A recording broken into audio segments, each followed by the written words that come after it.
Welcome, welcome, welcome. It is lovely to have you here today. And I just wanted to follow on the conversation from my own spiritual journey. And I've done a couple of videos before this one, so if you haven't caught them, have a little look and check them out so you can see kind of chronologically the development in my own spiritual journey. And then you'll know that part of that journey is this authentic sharing, storytelling, and just being able to articulate my experiences and share some of the wisdom and some of the tools and some things that might help other people that are in a similar place to where I've been and to where I am now to map and navigate their own journey. So this particular video is going to be all about that, just developing things on a little bit into the current space that I occupy now and in the current path that I'm walking, and who knows where that may lead and who knows what might come up and what twists and turns and changes may happen. But right now I'm feeling pretty grounded, pretty solid, and in a really fortunate and very exciting position that I'm pivoting completely from my old self, my old life, my old perspectives, my old behaviours into a very new space. And I've only been able to do that through some real deep inner work. And I mean deep, like deep. And when we talk about the term shadow work and all of the connotations with that, and it sounds really scary. We don't like shadows, and it sounds like it's something out of a horror film. And I personally was kind of a little bit subconsciously repelled when I first heard the terminology. And now I'm kind of coming into my own and coming into my space, especially here in the West, where this is, some of my practices are not really used or heard of where I live in Wales or in the UK really. So I've had to kind of go with it. I've fought and resisted and tried different things over the years, and I've reached a point where that's not happening anymore. I know what I need to do. I know what my purpose is, and this is now the path that I'm on. And a lot of people think it's brand new, and I've had some kind of midlife crisis, and it's like, oh, it's just gone all weird and woo-woo. But this is just me. This is just the real. This is the inside coming out for all to see. So this is authentic Janie sharing, and what I kind of want to get across to people, especially now because within the spiritual community in particular, and it's really great to see, and I've said this before, people are so much more receptive now, whether that's because they have no options, which makes me sad. People have exhausted everything else and they're trying to find fixes everywhere else, and the way the world is, those things aren't there. You can't get a lot of medical help anymore. There's waiting lists, and there's people have been looking externally for fixes and distractions, and that only works for so long before the inevitable happens and some kind of chaos ensues, whether that's a physical thing or a psychological and emotional thing, financial thing. The Jenga block will get pulled at some point, and then you have to try and extract the learning and build yourself up again. And many of us find ourselves in these cycles where we go through and we think, why me? Why is it always happening to me? And then you start again, maybe with a different disguise, but the same pattern, because you're still doing it. You've still not learned the lesson. So although there's a brilliant momentum now in the spirit, and there's everyone's using the hashtags, and it's all connected to wellness, and people are respecting the fact that actually, get my shoes off, put my feet on the ground, there's some scientific backing that connecting with the earth is very powerful healing.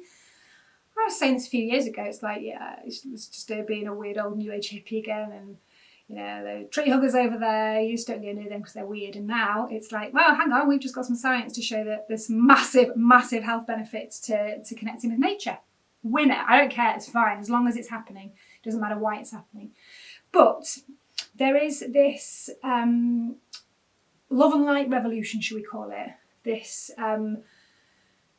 everybody wants to be a spiritual practitioner. It's really trendy. It's brilliant because it's sharing what we need. This lost wisdom needs to come back. But then there's a danger that it becomes very commercialised, and again, it becomes part of the problem. And everybody's using things to make money, which we all have to do. We have to survive, and I'm doing the same thing.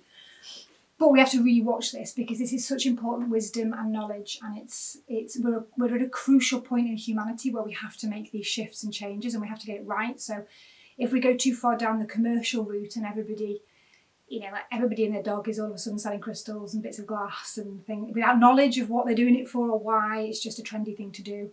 Everybody's having the same kind of videos that they're putting out and backdrops and workshops, and you go there's just, there's loads of it, which on one hand is brilliant because we need that. On the other hand, we need to be careful of what we're consuming. Is it the same part of the beast? Are we now consuming another distraction that feels like it's health, feels like it's wellness, feels like it's healing? It doesn't feel as toxic as the last thing that I was ingrained in. But is it the same? Is it the same thing? Are we just consuming something in the hope that it might fix us? And that kind of brings me to one of the courses that I've been doing, and one of the talks that I do around why are we addicted to self-help. If you've got a stack of self-help tools and books and you're still looking for more, then we need to think about why that is.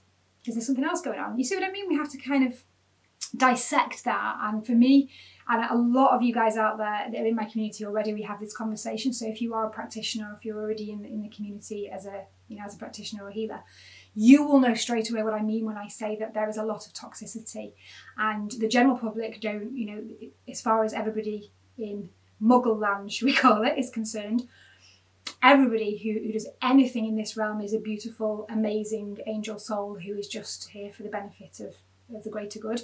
And that's the common assumption, but we know that that's not the case, and people jump on the bandwagon, and there's a lot of toxicity in business in this area. There's a lot of toxicity in groups and facilitated groups, where same as it is in medicine and education and any kind of group in therapy, where the person facilitating is this counter-transference, is trying to work through their own shit and using that space unintentionally to do it. And there's a lot of power play, there's a lot of power struggles, there's a lot of ego, and a lot of people who are really deeply wounded and need a lot of healing themselves are transferring one addiction for another, and perhaps coming out of the depths of a physical addiction to a substance and having a spiritual awakening and experience, and then going, all right, cool, this is my thing now. Now I'm going to be this guru and I'm going to share this. And that's amazing. And that's similar to my story, twice born, the shamanic story of having this, some kind of crisis, and then pivoting and being the wounded healer. But there's a lot of toxicity in the wounded healer archetype, which is the whole point of this particular video. We just have to be careful and discern, and it's only when you know yourself that you know who and what to reach for. So there are a lot of people, myself included, I have to watch this constantly, and it's part of my past and my path. The wounded healer switching something for something else and feeling like that's it, I'm standing in my path and my truth, but actually it's another part of that cycle of needing to be loved, needing to be wanted, validated, chosen. It's just a different version.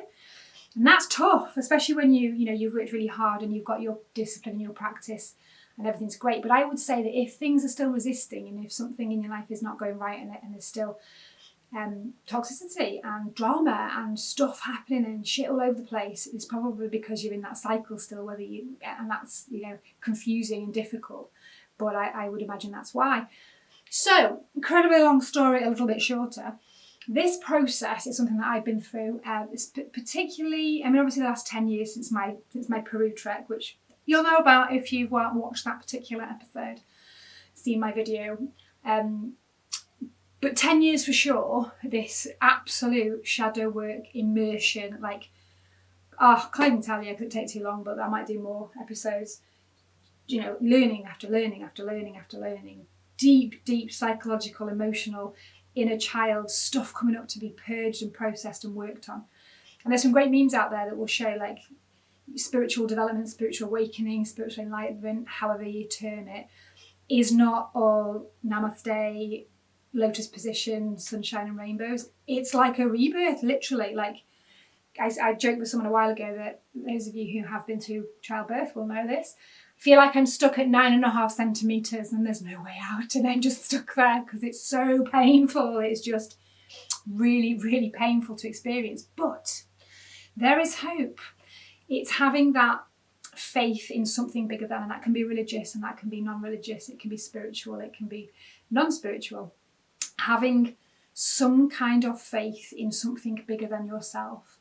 Getting out of this space here in your head that tries to reason everything and find solutions and find logical approaches to things, because we really don't know shit. We just don't. We know what we can prove and we know what is scientifically and technologically provable, and that's absolutely piss all. So you have to suspend that judgment sometimes, as scary as it might be, as frightening as it might be, not to have the control over, well, I know that, so that's fine, it's safe. We don't know stuff, so you have to feel into your body sometimes, and you have to discern what feels right. And that's part of the growth experience. That's part of leveling up. And I've been doing that many, many times, but especially the last 2 years, right? Last 2 years, 18 months, and in the last 12 months, it's just amped up. So I have had massive growth. I'm really grateful for those experiences, as painful as some of them have been. And that kind of brings me to where I am now, doing the authentic sharing. And for me, I'm positioning myself in that space as is, I learned in Peru, or in the years since Peru. That is who I am. That's what I am. Is the person that walks between. And in other cultures, in indigenous tribes, that is the shaman's role. That's the person. And obviously, there's a whole contentious debate around cultural appropriation. You can't use the word shaman. You can't. And then I speak to people who are practitioners and who are from indigenous cultures who just get the wisdom out. You said that. That's very sort of Western approach to things, just complaining about things. And although we have to be incredibly respectful of our heritage and our lineage, and we also need to learn and grow from other people, from other cultures. And if we're called to then pass that wisdom on, I think as long as we are respecting and referring back, and making sure that person, that culture, that experience, and those tools are respected for where they have come from. I think we need to get out of that space a little bit and be a little bit, because otherwise nothing gets, we lose it. We lose this vital information, this vital wisdom. So shamanic practitioner is the terminology that I've always used, even though it's a mouthful. And if you think about in this country, in Wales, the Celtic version would be the terms like witch, priestess, druid. They don't sit well with me either, for obvious reasons, that there's no credibility and people just think you're absolutely loony. And you haven't got time to go into the history of those words and the meanings and the connotations. So it's difficult to put a term on it. In some spaces, energy weaver would be the term. And I love that, energy weaver, but again, it's woo-woo, isn't it? It sounds nuts. So somebody that walks between spaces, and I think for me, even though I'm just a Care Bear. My solar plexus, if you understand the chakra system, that's my power. I'm like a bloody Care Bear, and I just radiate my light out. But that's really toxic in a way, unless you balance it out. And I think I spent many years in spaces and situations just because I thought that was what I wanted, what I was meant to do, where I would just bleed myself dry of this energy, and I would feel everyone's pain, and I learned the skills to channel that energy and to do good stuff with it. But I would just be pouring it out and just, please feel better. I just want people to feel better.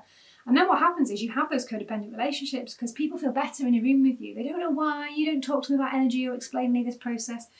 They're just like, oh, you've got great energy, Like, I know. And then they want to come back for more. And then you feel chosen and validated, and you feel important, and you feel like people love you and want you and need you. So that's quite seductive. And you go, yeah, okay, yeah, that's my purpose. And then you end up in that space again, and then people are like, right, cool, give me that energy, I want it again. And then eventually you end up in this space where that's expected of you, and actually people become really hostile and aggressive when you remove it. When you burn out and you're like, I need to just let me fill up, then you've abandoned people, and it's not right. And as the practitioner, or as the person who is aware of this, it's your responsibility not to do that, and that's the boundary debate, isn't it? So I found myself in those positions, and then I realised, why am I trying to sort of ignore or repress or hide my real calling, which is, and the only way I can do that is by telling people and articulating what it is that I do. I can't be that stealthy ninja anymore that's kind of walking in one space and pretending I'm doing that, but really doing that. So I need to be able to be in the right space now to be effective, and the time is definitely, where we are in society is definitely now. So it's shadow work. It's not love and light. I may come across like love and light because that is my natural. I shine. I'm a light bearer. I'm a light worker. I'm an energy worker. I am. That's me. I'm light.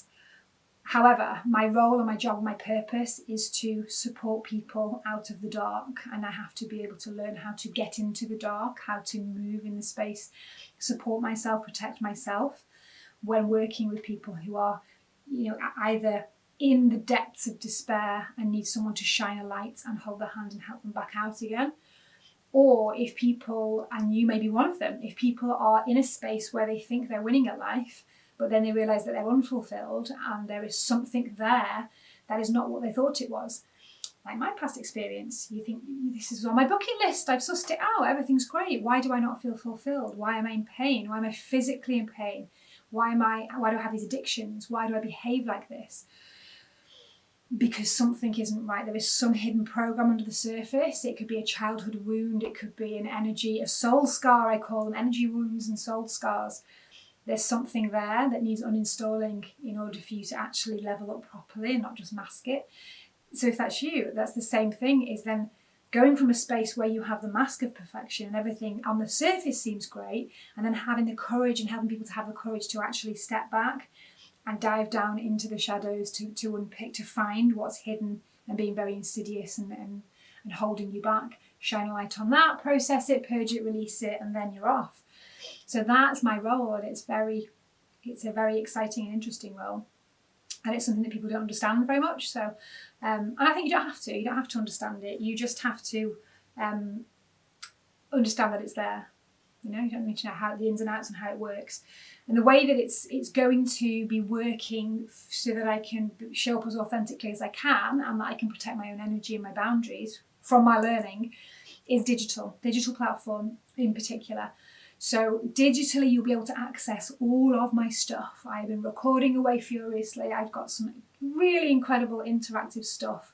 And I've set up this whole school called Mojo School. So Mojo School of Holistic Wellness. It's going to be an app, so you'll be able to get it on your phone. And there will be access to all kinds of things that are focused around the medicine wheel. And I'm going to do a specific video next on the medicine wheel. It's around complete holistic well-being, whether that is mental, physical, emotional or spiritual, and you can sort of work your way around, and there's some cool tools in there to help you assess where you're at, what you need, build yourself a map of where you need to go, and then a little wellness passport so that you can get on your journey to get the learning and the tools and the resources that you need. So I've spent a long time on that, and that's how I'm showing up now. I'm going to be sharing all that through the podcast, through my Substack writings. I'll be speaking at events, I'll be doing workshops and things like that. But I'm avoiding one-to-one coaching and being in one-to-one spaces because that's where I get into my toxic space, and I don't really do anybody any good in that space. So it will be digital, online stuff that you can access, all of my heart and soul poured out into this amazing new digital infrastructure, so it's at your fingertips. That's kind of the space that I'm moving into, and I need to be able to grow that. I need your help. I need help for people to be able to help me grow my memberships, get people signed up, get people on there. There'll be deeper courses and there'll be coaching programs on there that you can pay for and you can get access to, and loads of cool stuff that we'll be developing along the way. But that's my way of healing, and that's my purpose and how I'm going to be showing up from this point on. So exciting times ahead. I just wanted to have that little bit of a Jackanory story sharing time, just to follow on from some of the other pieces that I've done about my spiritual development. And the next one that I'm going to do is going to be focused more specifically around the medicine wheel as a framework and how that works.